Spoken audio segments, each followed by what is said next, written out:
ꯑꯅꯧꯕ ꯆꯍꯤꯅ ꯂꯥꯛꯄꯁꯤꯗ ꯑꯩ ꯌꯥꯏꯐ ꯄꯥꯎꯖꯦꯜ ꯄꯤꯖꯔꯤ ꯃꯃꯥꯡꯒꯤ ꯆꯍꯤ ꯑꯃ ꯑꯅꯤꯁꯤꯗ ꯊꯦꯡꯅꯈꯤꯕ ꯑꯋꯥꯕ ꯑꯗꯨ ꯍꯟꯗꯛꯀꯤ ꯑꯅꯧꯕ ꯆꯍꯤ ꯂꯥꯛꯄꯁꯤꯗꯒꯤꯗꯤ ꯏꯁꯣꯔꯅ ꯄꯨꯝꯅꯃꯛꯄꯨ ꯆꯥꯟꯕꯤꯔꯦ ꯍꯥꯏꯔꯒ IDPꯁꯤꯡꯅ ꯍꯥꯟꯅꯒꯨꯝꯅ ꯃꯥꯒꯤ ꯂꯩꯐꯝꯗ ꯆꯪꯗꯅ ꯏꯪꯅ ꯆꯤꯛꯅ ꯀꯝꯃꯨꯅꯤꯇꯤ ꯑꯅꯤꯃꯛꯀꯤ ꯍꯥꯟꯅꯒꯤ ꯃꯥꯒꯤ ꯂꯩꯐꯝꯗ ꯆꯪꯅꯗꯅ ꯏꯪꯅ ꯆꯤꯛꯅ ꯂꯩꯕ ꯉꯝꯅꯅꯕꯒꯤ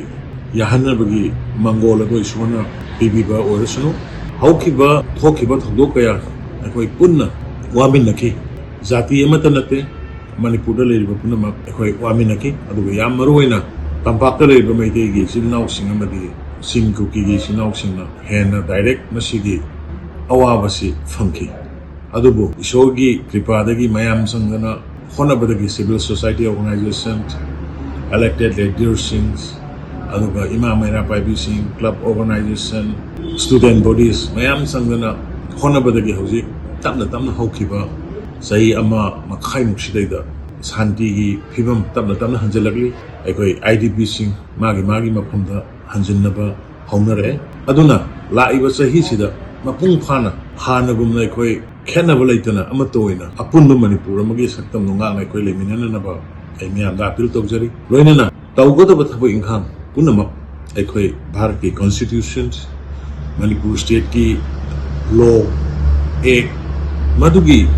matungina niyom gi matungina tawraga aikoi bahai loin ki thabok si